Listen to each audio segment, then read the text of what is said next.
ನಮಸ್ಕಾರ. GTV news ಕನ್ನಡಕ್ಕೆ ಸ್ವಾಗತ. ನಾನು ನಿಮ್ಮ ವೆಂಕಟೇಶ್.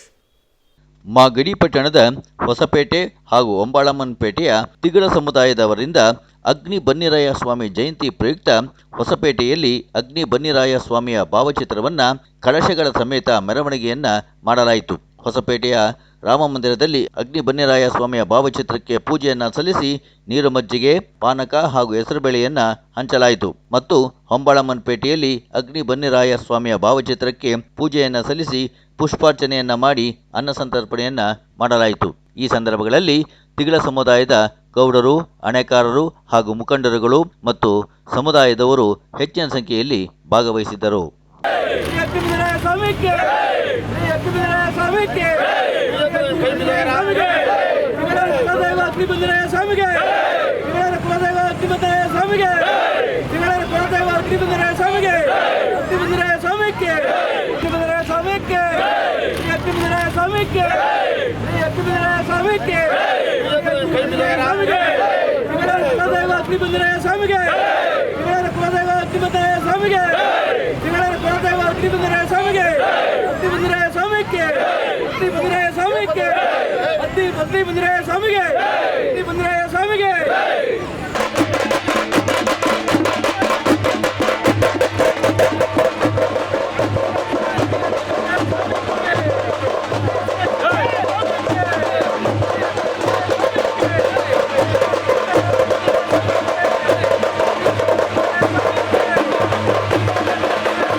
ಹೊಸಪೇಟೆ ಅಗ್ನಿವಂಶ ಕ್ಷತ್ರಿಯ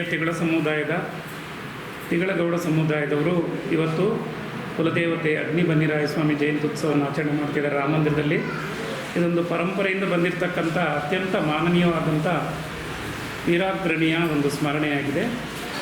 ರಾಮ ಮಂದಿರದ ಕೆಂಪಣ್ಣವರು ಅಗ್ನಿ ಬನ್ನಿರಾಯ ಸ್ವಾಮಿ ಬಗ್ಗೆ ಒಂದೆರಡು ಅನಿಸಿಕೆಯನ್ನು ಹಂಚಿಕೊಳ್ಳಬೇಕು. ಅಗ್ನಿ ಬನ್ನಿರಾಯ ಸ್ವಾಮಿ ಅಂದರೆ ನಮ್ಮ ತಲತಲಾಂತರದಿಂದ ಬಂದಿರೋದು. ಈಗ ಸರ್ಕಾರದಿಂದ ನಮಗೆ ಅನುವು ಮಾಡಿಕೊಟ್ಟಿದ್ದಾರೆ. ಜಯಂತಿಯಿಂದ ಅಗ್ನಿ ಬನ್ನಿರಾಯ ಜಯಂತಿಯಿಂದ 28ನೇ ತಾರೀಕು ಬೊಮ್ಮಾಯಿನವರು, ಈ ಎಚ್ ಬಸವರಾಜ್ ಅವರು, ನರೇಂದ್ರ ಅವರು ಇವೆಲ್ಲ ಸೇರಿಕೊಂಡು ಸರ್ಕಾರದಿಂದ ಮನವಿ ಕೊಟ್ಟು ಮಾಡಿದ್ರೆ ಅನುಕೂಲ ನಮ್ಮ ಜನಾಂಗಕ್ಕೆ. ಭಾರಿ ಇದು ಎಲ್ಲ ನಾವೆಲ್ಲ ತೋಟಗಾರಿಕೆ ಕೆಲಸ ಮಾಡ್ತಿದ್ದವರು ಎಲ್ಲ ಈ ಕೆಲಸ ಮಾಡ್ತಿದ್ದ ಈಗ ಆ ಜಯಂತಿಯನ್ನು ಆಚರಿಸ್ಕೊಂಡು ಹೋಗೋಣ ಅಂತ ಮಾಡ್ತಾಯಿದ್ವಿ. ನಮಗೆ ನಮ್ಮ ಸಮುದಾಯ ಭವನಕ್ಕೆ ಎಚ್ ಎಂ ರೇವಣ್ಣ ಅವರು 25 ಲಕ್ಷ ಕೊಟ್ಟವ್ರೆ. ಟಿ ಆರ್ ರಮೇಶ್ ಅವರು ಸಹಾಯ ಮಾಡವ್ರೆ. ಆಮೇಲೆ ಎಚ್ ಬಸವರಾಜ್ ಅವರು, ಅಗ್ನಿ ಬನ್ನಿರಾಯ ಸ್ವಾಮಿ ಅವರು, ಎಚ್ ಎಂ ರೇವಣ್ಣ ಎಲ್ಲರೂ ಮಾಡಿದ್ದಾರೆ. ನಮಗೆ ಬಾಲಕೃಷ್ಣ HSC ಬಾಲಕೃಷ್ಣ ಅವರು ಸಹಾಯ ಮಾಡಬೇಕು. ನಮಗೆ ಮೇಲೆ ಸಮುದಾಯ ಭವನನ ಮೇಲ್ಗಡೆ ಮಾಡಿಕೊಡ್ತೀವಿ ಅಂತ ಹೇಳಿದ್ದಾರೆ. ಅದನ್ನ ಮಾಡಿಕೊಟ್ಟು ಅನುಕೂಲ ಮಾಡಿಕೊಟ್ರೆ ನಮ್ಮ ಜನಾಂಗಕ್ಕೆ ಮುರಿಯಪ್ಪರಿಗೆ ಇವೆಲ್ಲ ಮಾಡೋದಕ್ಕೆ ಅನುಕೂಲ ಆಗ್ತದೆ. ಇವೆಲ್ಲ ನಮ್ಮ ಸಣ್ಣದಿಂದ ಬಂದಿರೋದು ತೋಟಗಾರಿಕೆ ಇದನ್ನು ಬಂದಿರೋ ಎಲ್ಲ ಅನುಕೂಲ ಆಗ್ತದೆ. ಅವ್ರು ಸಹಾಯ ಮಾಡಿದ್ರೆ ನಮ್ಗೆ ಅನುಕೂಲ ಆಗ್ತದೆ ಅಂತ ನಮ್ಮ ಕಳಕಳಿ ಮನವಿ ಮಾಡ್ತೇವೆ. ಅಗ್ನಿವಂಶ ಕ್ಷತ್ರಿಯ ಸಮುದಾಯದಲ್ಲಿ ಯಜಮಾನರು, ಮುದ್ರೆಯವರು, ಆಣೆಕಾರರು, ಅಣ್ಣ ತಮ್ಮಂದಿರು, ಬಂಧು ಬಾಂಧವರು ಇರ್ತಾರೆ. ಇದೊಂದು ವಿಶಿಷ್ಟವಾದಂಥ ಜನಪದ ಸಂಪ್ರದಾಯವನ್ನು ಹೊಂದಿರತಕ್ಕಂಥ ಸಮುದಾಯ. ಇದು ಪುರಾತನ ಕಾಲದಿಂದಲೂ ಕೂಡ ಕೆಂಪೇಗೌಡ ನಾಡಿನಲ್ಲಿ ರಂಗನಾಥ ಸ್ವಾಮಿ ಅರವಣಿಗೆಯನ್ನು ನಡೆಸ್ಕೊಂಡು ಬರ್ತಿದ್ದಾರೆ. ಅರವಣಿಗೆಗೆ ಸಹಾಯ ಮಾಡಿದಂಥ ಪುಣ್ಯಾತ್ಮರನ್ನು ಸ್ಮರಿಸಿದಂಥ ಕೆಂಪಣ್ಣವ್ರಿಗೆ ವಂದನೆಗಳು. ನರಸಿಂಹಮೂರ್ತಿಯವರು ಕುಲದ ಯಜಮಾನರು, ಇವರು ಒಂದೆರಡು ಅನಿಸಿಕೆಯನ್ನು ಹಂಚ್ಕೊಳ್ತಾರೆ. ಶ್ರೀ ಅಗ್ನಿ ಬನ್ನಿರಾಯ ಸ್ವಾಮಿ ಚತುರ್ಥಿಯನ್ನು ಮಾರ್ಚ್ 28ನೇ ತಾರೀಕು ಮಾಡೋದಕ್ಕೆ ನಮಗೆ ಒಂದು ಇದು ಮಾಡಿಕೊಟ್ಟಿದ್ದಾರೆ. ನಮ್ಮ ಕುಲವಸ್ತರುಗಳು ಮತ್ತು ಜನಾಂಗದ ಸಮುದಾಯದ ಯಜಮಾನರುಗಳು 4 ಕಟ್ಟೆ 4 ದೇಶ 80 ಗಡಿ ಯಜಮಾನರುಗಳೆಲ್ಲ ತೀರ್ಮಾನ ಮಾಡಿ ಒಂದು ಡೇಟನ್ನು ಸರ್ಕಾರದಿಂದ ವ್ಯವಸ್ಥೆ ಮಾಡಿಸಿ ಒಂದು ಮಾರ್ಚ್ 28ನೇ ತಾರೀಕು ಮಾಡೋದಕ್ಕೆ ಅನುವು ಮಾಡಿಕೊಟ್ಟಿದ್ದಾರೆ. ಅದರಂತೆ ನಮ್ಮ ಕುಲಬಾಂಧವರು ಕುಲವಸ್ತರುಗಳೆಲ್ಲ ಸೇರಿಕೊಂಡು ನಾವು ಎಲ್ಲ ಸ್ವಾಮಿ ಅಗ್ನಿ ಬನ್ನಿರಾಯ ಸ್ವಾಮಿಗೆ ಒಂದು ಜಯಂತ್ಯೋತ್ಸವವನ್ನು ಆಚರಣೆ ಮಾಡ್ತಾಯಿದ್ದೀವಿ. ಸೊ 4 ಕಟ್ಟೆ ಈ ಸಮುದಾಯ ಇದೆಯಲ್ಲ, ಇದು ಅನನ್ಯವಾದದ್ದು. 10 ಕುಲಸ್ವಾಮಿ ದೈವಸ್ವಾಮಿ ಅಂತ ಹೇಳಿ ಅವರು ಕುಲಸ್ವಾಮಿ ಅಂತ ಹೇಳಿ ಸ್ವಾಮಿ ಅಂದರೆ ಕುಲಸ್ವಾಮಿ ನಮ್ಮ ಕುಲದ ಆದಿದೈವ, ದೈವಾಂಶ ಸಂಭೂತರು. ಇವರು ದ್ರೌಪದಿಯ ಕುಲಕ್ಕೆ ಸೇರಿದವರು ಅಂತೇಳಿ. ಮತ್ತು ಹಿಂದೆ ರಾಜಮಹಾರಾಜರ ಕಾಲದಲ್ಲೂ ಕೂಡ ಸಾಮ್ರಾಜ್ಯವನ್ನು ಕಟ್ಟಿ ಆಳಿದಂಥವ್ರು, ಸಾಮ್ರಾಜ್ಯದ ರಕ್ಷಣೆಗೆ ಪ್ರಯತ್ನ ಪಟ್ಟವರು. ಅಲ್ಲದೆ ಇಡೀ ಸಮುದಾಯಗಳು ಸುಶಿಕ್ಷಿತವಾಗಿರೋದಕ್ಕೆ ಹೂವು, ಹಣ್ಣು, ಕಾಯಿ ಪಲ್ಯವನ್ನು ಬೆಳೆದು ಸಮಾಜದ ಸುಸ್ಥಿರ ಆರೋಗ್ಯಕ್ಕೆ ಅಗ್ನಿವಂಶ ಕ್ಷತ್ರಿಯತೆಗಳ ಸಮುದಾಯದ ಕೊಡುಗೆ ಅನನ್ಯವಾದದ್ದು. ಇವತ್ತು ಸಾಂಸ್ಕೃತಿಕ ವೀರ ಅಗ್ನಿ ಬನ್ನಿರಾಯ ಸ್ವಾಮಿಯನ್ನು ಕುಲದ ದೈವವನ್ನು ಸ್ಮರಣೆ ಮಾಡ್ತಾ ಇರೋದು ಅತ್ಯಂತ ಮಾನನೀಯವಾದದ್ದು. ನಮ್ಮ ಜನಾಂಗದ 4 ಕಟ್ಟೆ 4 ದೇಶ 80 ಗಡಿ ಮತ್ತು ಅದು 18 ಇದು ಮೂಲ ಎಲ್ಲ ಜನಾಂಗದ್ದು ಎಲ್ಲ ಜನಗಳು ಸೇರಿ ಇದನ್ನು ಆಚರಣೆ ಮಾಡ್ಕೊಂಬರ್ತಾ ಇದ್ದೀವಿ. ಭಾರಿ ವಿಜೃಂಭಣೆಯಿಂದ ನಡೀತಾ ಇದೆ. ಇದೊಂದು ಸಾಂಸ್ಕೃತಿಕ ಹಬ್ಬ. ಸಮಾಜದ ಸುಸ್ಥಿರಿಗೆ ಯಶಸ್ವಿಯಾಗಲಿ. ಸಮುದಾಯದವರು ಮಕ್ಕಳಿಗೆ ಶಿಕ್ಷಣವನ್ನು ಕೊಡಬೇಕು. ನಮ್ಮ ಪೂರ್ವಿಕರು ಅನುಸರಿಸ್ಕೊಂಡು ಬಂದಿರತಕ್ಕಂಥ ಜಾನಪದ ಸಾಂಸ್ಕೃತಿಕ ಪರಂಪರೆಯನ್ನು ಮುಂದುವರಿಸ್ಕೊಂಡು ಹೋಗಬೇಕು ಅಂತೇಳಿ ಎಲ್ರಿಗೂ ಧನ್ಯವಾದಗಳು.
ಕುಲದೈವವಾಗಿರ್ತಕ್ಕಂಥ ಅಗ್ನಿ ಬನ್ನಿರಾಯ ಸ್ವಾಮಿ ಹೇಗೆ ಉದಯವಾದ ಮತ್ತು ಹೇಗೆ ಪ್ರಮಾಣಕ್ಕೆ ಬಂದ, ಯಾವ ಕಾಲದಲ್ಲಿ ಉದಯವಾದ ಎಂಬತಕ್ಕಂಥದ್ದು ನಮ್ಮ ಜನಕ್ಕೆ ತಿಳಿದು ಬಂದಿಲ್ಲ.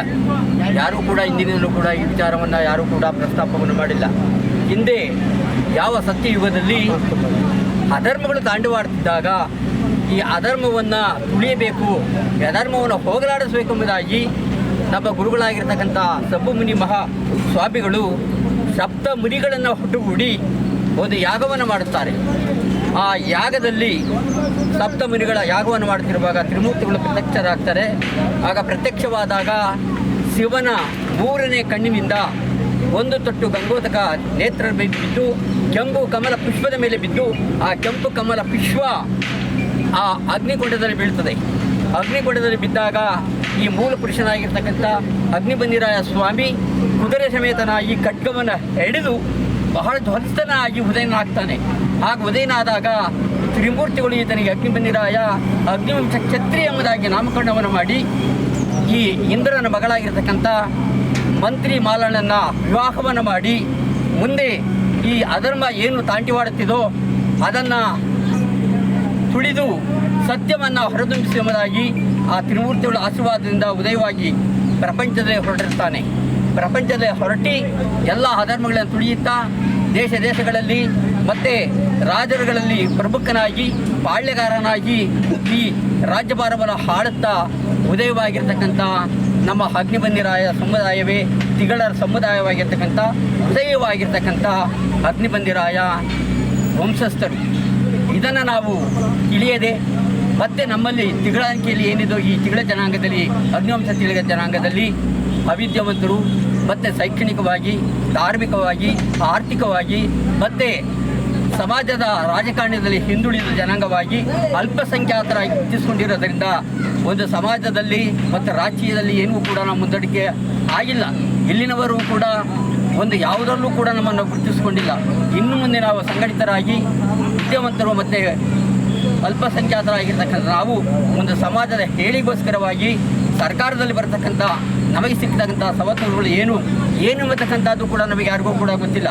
ಅದನ್ನು ಮುಂಚೂಣಿಯಲ್ಲಿ ತಂದು ಸಮಾಜದ ಏಳಿಗೆಯಾಗಿ ದುಡಿದು ಈ ಸಮಾಜವನ್ನು ಮುಂದುವರಿಸ್ಕೋಬೇಕು ಎಂಬುದಾಗಿ 2 ಮಾತುಗಳನ್ನು ಅವಕಾಶ ಮಾಡಿಕೊಂಡಂಥ ನಿಮ್ಮಗಳಿಗೆ ನಮಸ್ಕರಿಸುತ್ತಾ ನನ್ನ ಮಾತನ್ನು ಮುಗಿಸುತ್ತೇನೆ. ಈ ಅಗ್ನಿಬನ್ನಿರಾಯ ಜಯಂತಿಯ ಈ ದಿವಸ ನಮ್ಮ ಮೂಲ ಪುರುಷರ ಪೂಜೆಯನ್ನು ಪ್ರಾರಂಭ ಮಾಡಿದ್ದು ಮಾನ್ಯ ಮುಖ್ಯಮಂತ್ರಿಗಳಾದಂಥ SR ಬೊಮ್ಮಾಯಿ ಅವರ ಕಾಲದಿಂದ ಅವರು ಸರ್ಕಾರದಿಂದ ಆದೇಶದಲ್ಲಿ ಸರ್ಕಾರದ ವತಿಯಿಂದ ಈ ಒಂದು ಕಾರ್ಯಕ್ರಮವನ್ನು ಮಾಡಬೇಕು ಅಂತ ಆದೇಶವನ್ನು ಮಾಡಿದ್ರು. ಅಂದಿನಿಂದ ನಾವು ಈ ಕಾರ್ಯಕ್ರಮವನ್ನು ಯಶಸ್ವಿಯಾಗಿ ಮಾಡ್ಕೊಂಡು ಬರ್ತಾ ಇದ್ವಿ. ಅದರಂತೆ ಒಂದು ಪ್ರಾಧಿಕಾರ ಇದರ ಬಗ್ಗೆ ಅಧ್ಯಯನ ಪೀಠವನ್ನು ಸಹ ನಾವು ಮುಖ್ಯಮಂತ್ರಿಗಳು ತುಮಕೂರು ವಿಶ್ವವಿದ್ಯಾಲಯದಲ್ಲಿ ಪ್ರಾರಂಭ ಮಾಡಿದರೆ ಅದು ಅಧ್ಯಯನ ಸಹ ನಡೀತಾ ಕುಲದ ಅಧ್ಯಯನ ಸಹ ನಡೀತಾ ಇದೆ. ಅದರಂತೆ ನಾವು ಅದರ ಮಾರ್ಗದಲ್ಲಿ ಹೋಗ್ತೀವಿ. ಮತ್ತು ನಮ್ಮ ಜನಾಂಗದ ತುಂಬ ಶ್ರಮಜೀವಿಗಳು ನಾವು ನೋಡಿರ್ಬೋದು. ನಮ್ಮವರು ಯಾರತ್ತೂ ಸಹ ಕೇಳುವಂಥ ಸ್ವಭಾವದವರಲ್ಲ, ನೀಡುವಂಥ ಸ್ವಭಾವದವರು ನಮ್ಮ ತಿಗಳ ಜನಾಂಗದವರು. ಇವರು ತುಂಬ ಶ್ರಮಜೀವಿ, ಎಲ್ಲೇ ನೀರಿನ ಸೆಲೆಯಲ್ಲಿ ಅಲ್ಲಿ ತೋಟಗಾರಿಕೆಯನ್ನು ಮಾಡ್ತಾ ಜೀವನವನ್ನು ಮಾಡೋಂಥ ಜನಾಂಗ ನಮ್ಮದು. ಮತ್ತು ಚೋಳರು, ಕದಂಬರು, ಪಲ್ಲವರ ಕಾಲದಲ್ಲಿ ಸೈನ್ಯದಲ್ಲಿ ಕೆಲಸ ಮಾಡಿದಂಥವ್ರು ನಾವು ಈಗಲೂ ಸಹ ಗುರುತಿಸ್ಬೋದು. ಎಲ್ಲಿ ನಮ್ಮ ಜನಾಂಗ ಹೆಚ್ಚು ಅಲ್ಲಿ ಗರಡಿ ಮನೆ ಖಂಡಿತವಾಗೂ ಇದ್ದೇ ಇರ್ತದೆ. ಆ ಗರಡಿ ಮನೆ ಅಂದರೆ ಸೈನ್ಯದಲ್ಲಿ ಕೆಲಸ ಮಾಡುವಂಥ ಜನರು ಆಗಿದ್ದು ಅನ್ನೋದು ನಮ್ಗೆ ಈಗ ಗುರುತಿಸ್ಬೋದು. ಆ ನಿಟ್ಟಿನಲ್ಲಿ ನಮ್ಮ ಜನಗಳೆಲ್ಲ ಸಹ ಶೌರ್ಯವಂತರು, ವೀರರಾಗಿ ಕೆಲಸವನ್ನು ಮಾಡಿರೋಂಥ ಒಂದು ಕುಲ ನಮ್ಮದು. ಅದನ್ನು ಸ್ಮರಿಸೋಂಥ ಈ ದಿನದಲ್ಲಿ ಎಲ್ಲರಿಗೂ ಸಹ ಶುಭವಾಗಲಿ ಅಂತ ಹಾರೈಸ್ತೀನಿ. ನಮ್ಮ ಜನಾಂಗ ಏನು ಅಂತಂದರೆ ಶ್ರಮಜೀವಿಗಳು. ಅಂದರೆ ಎಲ್ಲ ಜನಾಂಗದಲ್ಲಿ ಎಕರಾನ್ಗಟ್ಟಲೆ ಜಮೀನುಗಳಿದ್ರೂ ಕೂಡ ಬಯಲು ಬಿಟ್ಕೊಂಡಿರ್ತಾರೆ.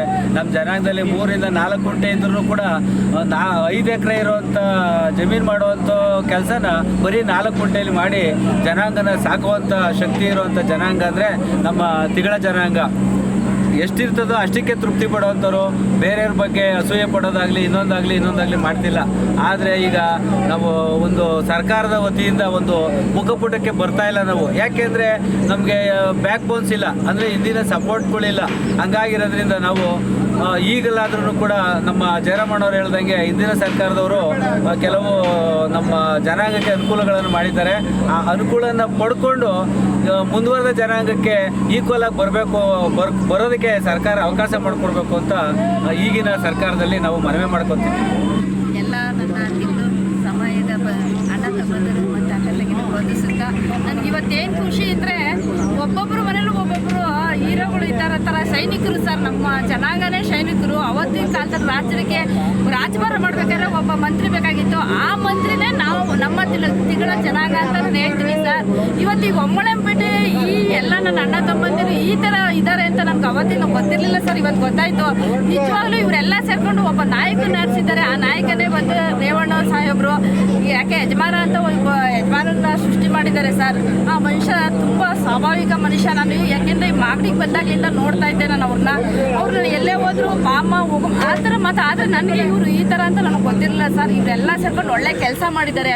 ಮುಂದೆ ನೋಡಿ ಸರ್, ನಮ್ಮ ಜನಾಂಗದಲ್ಲಿ ಒಬ್ಬ ಲೀಡ್ರ್ ಬೆಳಿಬೇಕು ಸರ್. ಎಲ್ಲೇ ಇದ್ರೂ ಎಲ್ಲರೂ ಒಗ್ಗೂಡಬೇಕು. ನಾವು ಯಾವುದೇ ಒಂದು ಕುಟುಂಬದಲ್ಲಿ ಕುಲುಬರು ಅಂತ ಏನಂತಾರಣ್ಣ, ಕುಲ ಬಾಂಧವರಲ್ಲಿ ಅದೆಷ್ಟೋ ಪಂಗಡಗಳು ಅವೆಲ್ಲ ಬೇಡ. ಒಂದೇ ತಿಂಗಳ ಜನಾಂಗ ಅಂದರೆ ಒಬ್ಬರೇ.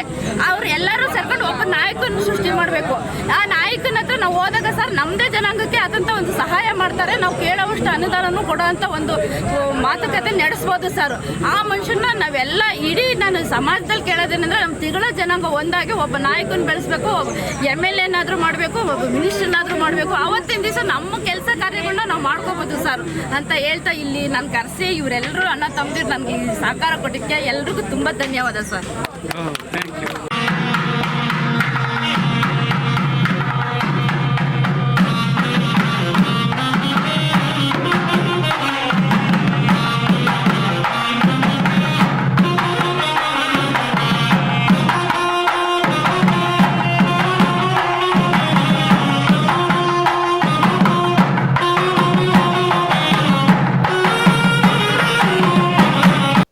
ಇದು ಇವತ್ತಿನ ಮಾಗಡಿಯ ಸುದ್ದಿ ಸಮಾಚಾರ.